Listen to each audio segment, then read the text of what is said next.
à tous, nous sommes sur le stand Enterprise Mauritius au Salon du Livre et là nous avons une superbe initiative imaginée par Jean-Claude Delestrat et dessinée par Pov, une bande dessinée que l'on voit là, une bande dessinée qui explique l'histoire de l'île Maurice. Alors, si je vous en parle, c'est parce que je suis un peu concerné, parce que je viens de là quand même, je viens de là-bas.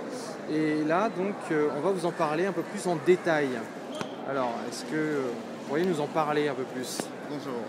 Donc là, Bonjour. je vous présente cette bande dessinée qui parle de l'île Maurice.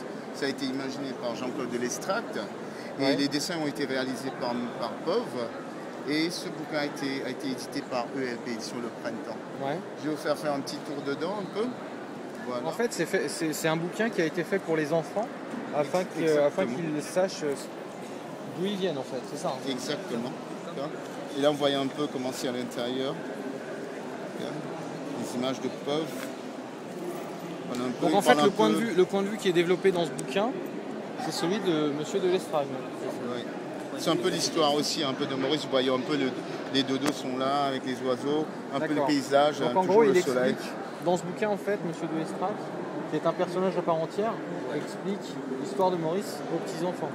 Exactement. C'est ça? Oui. Et là, on voit Et bien. donc, grâce à son histoire, en fait, on remonte le temps. Exact. Et donc, on remonte jusque dans les colonies, c'est ça? Oui. D'accord. Mais ce qui est intéressant, c'est vraiment l'évolution de l'histoire de Maurice à travers les yeux de Monsieur Delestrat. Et donc là, on le voit bien, on voit le changement de l'île, en fait, Oui. où on voit justement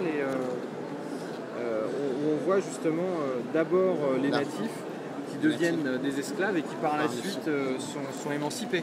Exactement. C'est bien ça. Hein. Oui, je conseillerais de l'acheter. Je vous conseillerais de l'acheter parce que si vous êtes patriote et que vous êtes expatrié en France ou en Angleterre ou n'importe où, D'accord. n'hésitez pas de le prendre. Hormis le salon, où est-ce qu'on peut l'acheter Actuellement, est-ce qu'on par exemple on peut l'acheter sur Paris ou... Non, actuellement, on est en négociation actuellement. Peut-être que ce sera à la FNAC ou dans les autres comme Amazon, tout ça.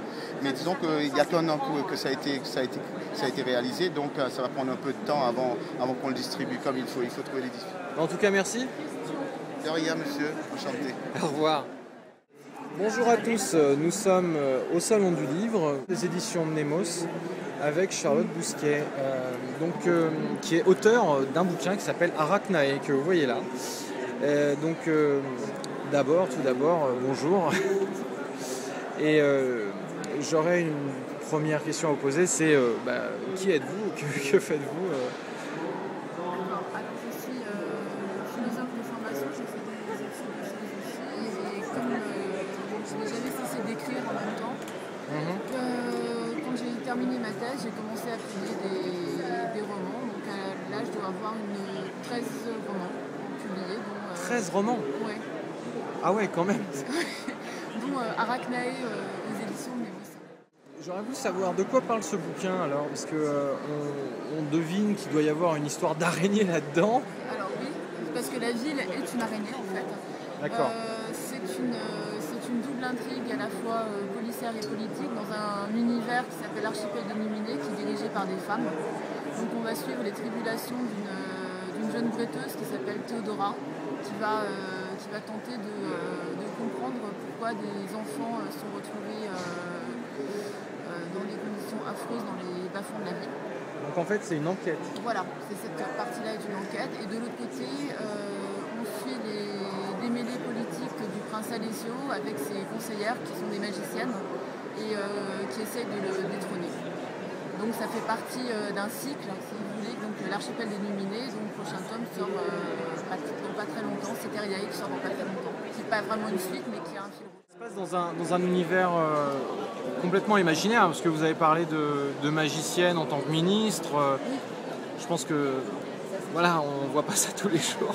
En fait, c'est un univers qui est inspiré à la fois de la Renaissance italienne, d'une mythologie gréco-romaine et pas mal je dirais, mes passions qui sont hors littérature écrite, hors littérature, qui sont faites au théâtre, qui sont le jeu de rôle. Donc on trouve tout cet univers. Vous jouez beaucoup au jeu de rôle? Oui, toutes les semaines.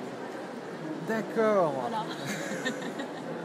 Et vous êtes quel personnage C'est-à-dire dans le jeu de rôle en fait? Qu'est-ce que vous préférez? Vous préférez être une magicienne, une voleuse? Alors, je joue plutôt dans des univers de type plus sombre, comme vampire. Ah oui, d'accord. Voilà, donc généralement, oui, plutôt politicienne manipulatrice. Voilà. Donc je pense que ça se ressent peut-être un peu dans l'écriture de mes romans. D'accord. Depuis quand est sorti le bouquin Arachné? 2009. 2009? D'accord. Et le prochain dont vous avez parlé, il va sortir? Il sort en mai 2010, donc dans un mois et demi. C'est moi. D'accord. En tout cas, il faut donc lire Arachné qui est là, qui est écrit par Charlotte Bousquet. Je vous le conseille vivement. Merci pour votre temps. Merci à vous. Au revoir. Nous sommes toujours au stand des éditions Mnemos avec David Brie, auteur qui a écrit La seconde chute d'Arvalon, que l'on voit là, et qui est une superbe histoire. Alors dans un premier temps, est-ce que vous pourriez vous présenter pour ceux qui ne vous connaissent pas encore? Oui, donc bonjour, David Brie, je suis auteur de La seconde chute d'Arvalon, qui est ma première trilogie, donc mes premiers bouquins, qui sont sortis aux éditions Mnemos l'an dernier, assez rapidement. Le premier tome est sorti en mars, le second en juillet, et le troisième en septembre. La seconde chute d'Arvalon, c'est une histoire, c'est une fantasy très arthurienne, très médiévale. C'est l'histoire d'un royaume qui a chuté des siècles avant le début du premier bouquin, avec la mort de son roi, qui est mort sans héritier, et qui a laissé derrière lui des terres complètement désunies, différents duchés qui vivent séparément les uns des autres. Et l'histoire démarre donc des siècles plus tard, dans l'un de ces duchés, aussi le plus pauvre d'entre eux, qui est Avelden. Et dans ce duché, le duc se rend compte que les brigands, qui ont toujours été la plaie de ces terres, sont en train de se rassembler, de se regrouper, à tel point qu'ils sont devenus une menace à son autorité. Une véritable armée, donc. Exactement. Et le truc, il se dit que ça ne va pas être que ça. Et il soupçonne qu'il y ait quelque chose derrière. Le problème qu'il a, c'est qu'il n'a pas beaucoup d'argent, c'est un garçon pauvre, il n'a pas beaucoup de soldats. Et du coup, il va faire appel au petit-fils de son ancien maître d'armes, qui est venu le voir pour s'engager dans la garde. Et il va l'engager, mais non pas dans la garde, il va lui demander de partir à la recherche des brigands d'Avelden et essayer de comprendre ce qu'il y a derrière. Et ça va être le début pour Stark, parce qu'il s'appelle Stark, et Ionis, son meilleur ami, qui est un apprenti magicien, d'aventure, où ils vont à la fois essayer de comprendre ce qui se passe derrière ces brigands d'Avelden, mais en même temps, ils vont un petit peu retrouver des anciennes légendes,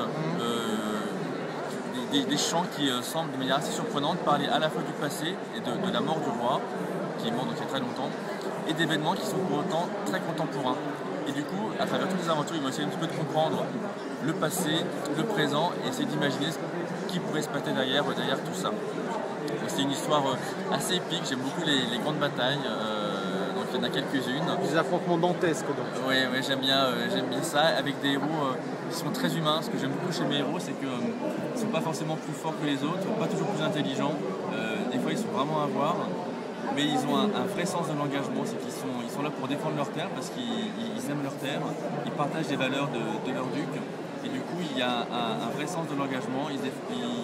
C'est pas une question du bien contre le mal, c'est une question vraiment de survie, c'est qu'ils veulent protéger leur terre, ils y croient foncièrement, et c'est ça qui les fait avancer. Et du coup c'est ça qui pour moi, me fait dire que ce sont des vrais héros. Un héros, c'est pas quelqu'un de surpuissant qui gagne tout le temps, c'est quelqu'un qui a un vrai engagement et qui a surtout beaucoup de courage. Et je crois qu'ils en ont parce qu'ils s'en prennent quelques difficiles quand même. Dernière question, quelles sont vos inspirations pour écrire vos bouquins? Parce que ça a l'air quand même d'être une aventure très riche, très étoffée. La preuve, c'est qu'il y a 3 tomes, on les voit là déjà devant. La seconde chute d'Avalon, là, il y a 3 tomes. Donc c'est que ça doit être quand même assez énorme. Oui, il y a tout un monde derrière, toute une histoire. En fait, j'ai principalement, je dirais, 2 sources d'inspiration. La première, mais c'est quelque chose qu'on partage tous, c'est tout cet imaginaire un petit peu très médiéval et très arthurien qu'on a avec tous ces thèmes de chevalerie, de légende, de quête. Ma seconde source d'inspiration, qui du coup n'a rien à voir, c'est la musique. Je suis très très sensible à la musique au niveau des notes déjà, j'aime beaucoup. Mais aussi, c'est marrant, ça m'arrive assez souvent, c'est qu'à partir d'une chanson qui peut dire tout ou n'importe quoi, il y a des mots qui me marquent ou des phrases qui me marquent, à partir desquelles j'arrive à inventer des personnages, des endroits. En tout cas, vous avez vraiment donné envie de lire le bouquin. C'est gentil. Je vous remercie, j'espère à une prochaine. J'espère aussi, merci. Au revoir. Au revoir.